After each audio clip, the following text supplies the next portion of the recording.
নমস্কাৰ এই মুহূৰ্তত আইবৰ্ষা ৰাজ্যৰ বহুকে এটা গুৰুত্বপূৰ্ণ খবৰ ৰাতিপুৱাৰ বহুকে এটা গুৰুত্বপূৰ্ণ খবৰ আহিছে অৰুণোদয় আঁচনিৰ লগতে 7টাকৈ আঁচনিৰ টকা আপোনাৰ বেংক একাউণ্টত সোমাই গৈছে বন্ধুসকল যিসকল মহিলাই আত্মসহায়ক লগত জড়িত তেওঁলোকক অসম চৰকাৰে 3টা মাহৰ ভিতৰতে সোমাই দিব 50,000কৈ টকা অৰ্থাৎ যিসকল আত্মসহায়ক মহিলা আছে তেওঁলোকে 50,000কৈ টকা লাভ কৰিব অসম চৰকাৰৰ তৰফৰ পৰা লেট্ৰিনৰ কাৰণে যিসকল মানুহে আবেদন কৰিছিল তেওঁলোকৰ বেংক একাউণ্টত অসম চৰকাৰে ডিবিটিৰ মাধ্যমত সোমাই দিছে 12,000কৈ টকা আৰু এই মন্তব্য কৰিছে মন্ত্ৰী জয়ন্ত মল্ল বৰুৱাই লগতে কেইবাটাও গুৰুত্বপূৰ্ণ ভাল খবৰ আহিছে একেলগে জানিব পাৰিব ভিডিঅ'টো চাই থাকিব লগতে চেনেলটো যদি নতুনকৈ আছে তেন্তে চেনেলটো ছাবস্ক্ৰাইব কৰাৰ লগতে ভিডিঅ'টোত এটা লাইক কৰি দিব তেন্তে আহক বন্ধু বান্ধৱীসকল আজিৰ ভিডিঅ'টো আৰম্ভ কৰোঁ ৰাজ্যৰ প্ৰথম গুৰুত্বপূৰ্ণ খবৰটো হৈছে ডাঙৰ গুৰুত্বপূৰ্ণ খবৰ আজি সোমাই গ'ল অৰুণোদয় আঁচনিৰ টকা লগতে ডিবিটিৰ জৰিয়তে 1 লাখ লোকক 12,000কৈ টকা প্ৰদান কৰা হৈছে শৌচালয় নিৰ্মাণৰ বাবে পুনৰ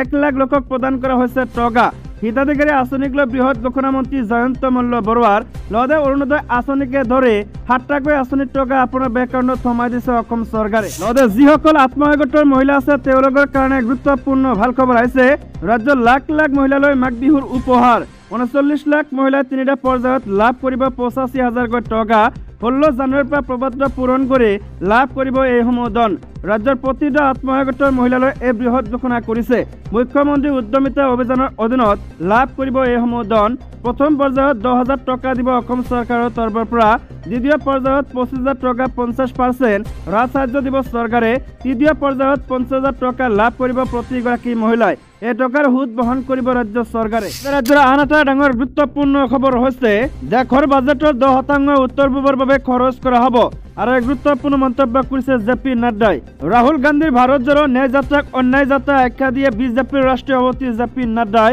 গুৱাহাটীত অনুষ্ঠিত বিজেপিৰ ৰাজ্যিক কাৰ্যনিৰ্বাহক সভাত বিজেপিৰ কৰ্মকৰ্তাসকলক উদ্দেশ্য দিয়া ভাষণত জেপি নাড্ডাই কয় যে দেশৰ জনগণৰ প্ৰতি ইমান বছৰে অন্যায় কৰাৰ পিছত এতিয়া কংগ্ৰেছ আৰু ৰাহুল গান্ধীয়ে ন্যায় যাত্ৰা কৰিবলৈ ওলাইছে ইয়াৰ লাজৰ কথা নাড্ডাই আৰু কয় যে JNUত ভাৰত বিৰোধী শ্লোগান দিয়া সকলৰ লগত ৰাহুল গান্ধী লগ হৈছিল এই সকলো লোকক লৈ ৰাহুল গান্ধীয়ে ন্যায় যাত্ৰা কৰিবলৈ বিচাৰিছে OBCক গালি দি ক্ষমা নখোজা ৰাহুলে OBCৰ কাষত থিয় হ'বলৈ আহিছে ৰাহুল গান্ধীক মাত্ৰ ভোট লাগে ভোটৰ স্বাৰ্থত কংগ্ৰেছে যিকোনো কাম কৰিব পাৰে তেওঁৰ লগতে কয় যে 1984 চনৰ শিখসকলৰ ওপৰত কংগ্ৰেছে আৰু কয় যে 1984 চনৰ শিখসকলৰ ওপৰত কংগ্ৰেছে কৰা অন্যায়ৰ সন্দৰ্ভত ৰাহুল গান্ধীক প্ৰশ্ন কৰা উচিত এতিয়া ৰাহুল গান্ধীয়ে ন্যায় যাত্ৰা কৰিবলৈ আহিছে তেওঁ আৰু কয় যে কংগ্ৰেছে চৰকাৰ গঠন কৰাটো দূৰৰ কথা বিৰোধীত বহাৰ যোগ্যতা নাই তেওঁ আৰু কয় যে কলা ধন আৰু গান্ধী পৰিবাৰক ৰক্ষা কৰাৰ বাবে বিৰোধীয়ে ইণ্ডিয়া গঠন কৰিছে দেশৰ উন্নয়নৰ লগত বিৰোধী দলসমূহৰ কোনো সম্পৰ্ক নাই বুলি মন্তব্য কৰি নাড্ডাই অসমৰ কথা উল্লেখ কৰি কয় যে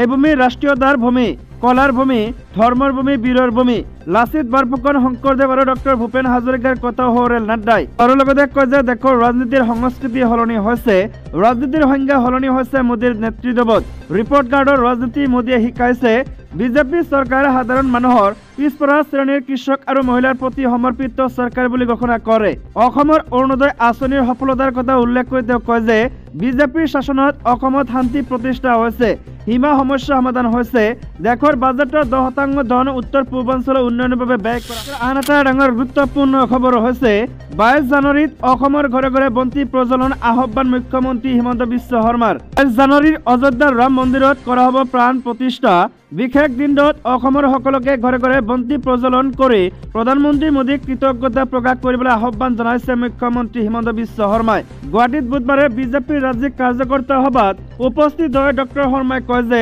সেইদিনা অসমৰ সকলো ধৰ্মীয় উপাসনা স্থলীতে স্বচ্ছ অভিযান চলোৱা হ'ব তেওঁ লগতে কয় যে 2024 বৰ্ষ বিজেপিৰ বাবে স্মৰণীয় 500 বছৰৰ গোলামীৰ পৰা শৃংখল ভাগি স্বাধীনতাৰ সোৱাদ আনি দিব 22 জানুৱাৰীয়ে প্ৰধানমন্ত্ৰী নৰেন্দ্ৰ মোদীৰ ওচৰত দেশৰ মানুহ চিৰদিন কৃতজ্ঞ হৈ ৰ'ব 500 বছৰীয়া গোলামীৰ শৃংখল ভাঙি দিয়াৰ বাবে মুখ্যমন্ত্ৰী আৰু কয় যে 1 লাখ চৰকাৰী চাকৰি প্ৰতিশ্ৰুতি দিছিল আজি মই গৌৰৱেৰে ক'ব পাৰোঁ যে 3 বছৰত আমি 90,000 চাকৰি দিলোঁ নতুনকৈ আৰু 40,000 চাকৰি বিজ্ঞাপন দিয়া হৈছে মই বাহিৰলৈ গৈ 1 লাখ লোকক প্ৰথম 2 বছৰত চাকৰি দিয়া বুলি কওঁতে কোনোৱে বিশ্বাস কৰা নাছিল বহু মানুহে অসমক আকৌ এবাৰ আন্দোলনমুখী কৰি তুলিব বিচাৰে বুলিও মন্তব্য কৰে মুখ্যমন্ত্ৰী শৰ্মাই তেওঁ আৰু কয় যে ফেব্ৰুৱাৰী মাহত 6 লাখ প্ৰধানমন্ত্ৰী আৱাস যোজনাৰ ঘৰ একেলগে বিতৰণ কৰাৰ কাম আৰম্ভ কৰা হ'ব মুখ্যমন্ত্ৰী আয়ুষ্মান আঁচনি উন্মোচন কৰা হৈছে।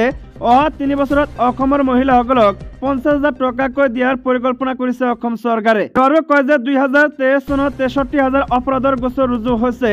2022 চনত 1,23,240 গোচৰ ৰুজু হৈছিল। সম্প্ৰতি অপৰাধৰ সংখ্যা হ্ৰাস হৈছে ৰাজ্যত। অসমক ভাৰতৰ সৰ্বশ্ৰেষ্ঠ ৰাজ্যৰ তালিকালৈ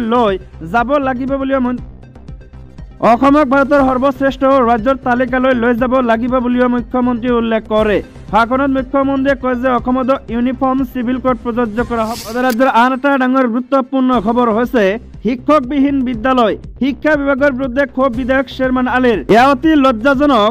এনেকুৱা ধৰণৰ মানুহে পদৰ পৰা অব্যাহতি ল'ব লাগে। যদি ৰাইজৰ উপকাৰ কৰিব নোৱাৰে তেন্তে অব্যাহতি ল'ব লাগে। এই মন্তব্য বাগবড় সমষ্টিৰ বিধায়ক শ্বেৰমান আলীৰ।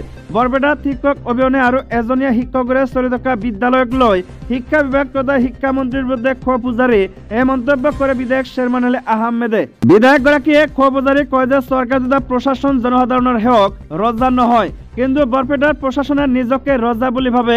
নিজকে ৰজা বা এক নায়কত্ববাদী বুলি নাভাবি ৰাইজৰ সেৱক হ'বলৈ চেষ্টা কৰে দাবী বিধায়ক শ্বেৰমানৰ। তেওঁ পুনৰ কয় যে 6খনকৈ বিদ্যালয়ত শিক্ষক নাই, কিন্তু প্ৰশাসনে কি কৰি আছে? ক্ষমতাত থকা হলে প্ৰশাসনৰ লোকক জেললৈ প্ৰেৰণ কৰিলেহেঁতেন বুলিও মন্তব্য কৰে শ্বেৰমান আলী আহমেদে। ৰাজ্যৰ শিক্ষামন্ত্ৰী ৰনজ পেগক উদ্দেশ্যি বিধায়ক আলীয়ে কয় যে শিক্ষামন্ত্ৰীগৰাকীৰ বিভাগৰ বিষয়াসকলে শিক্ষা ব্যৱস্থাক ধ্বংস কৰিছে। লগতে শিক্ষণ ক্ষেত্ৰক অকৰ্মণ্য আখ্যা দিয়ে বিধায়কগৰাকীয়ে।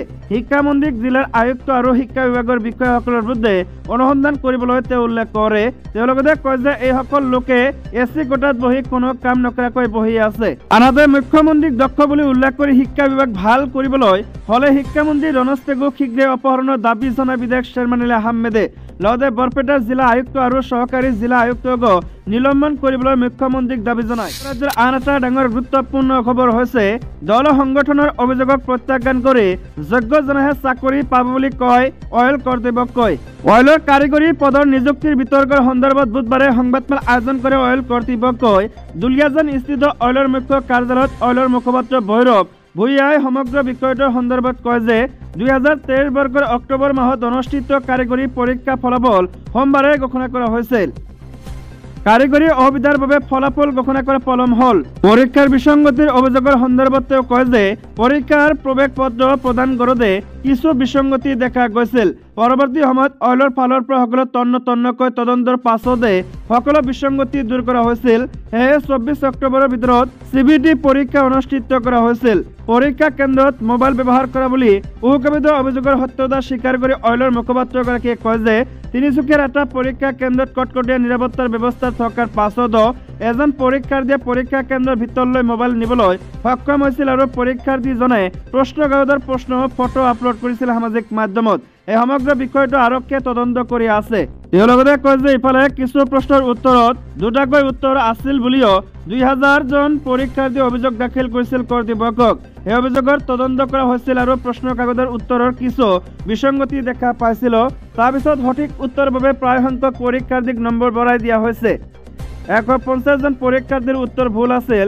সকলো সঠিকভাৱে সম্পন্ন হোৱাৰ পাছত আমি নিকাভাৱে ফলাফল ঘোষণা কৰিবলৈ সক্ষম হৈছো। মই ভাবো যোগ্যজনেহে চাকৰি পাব।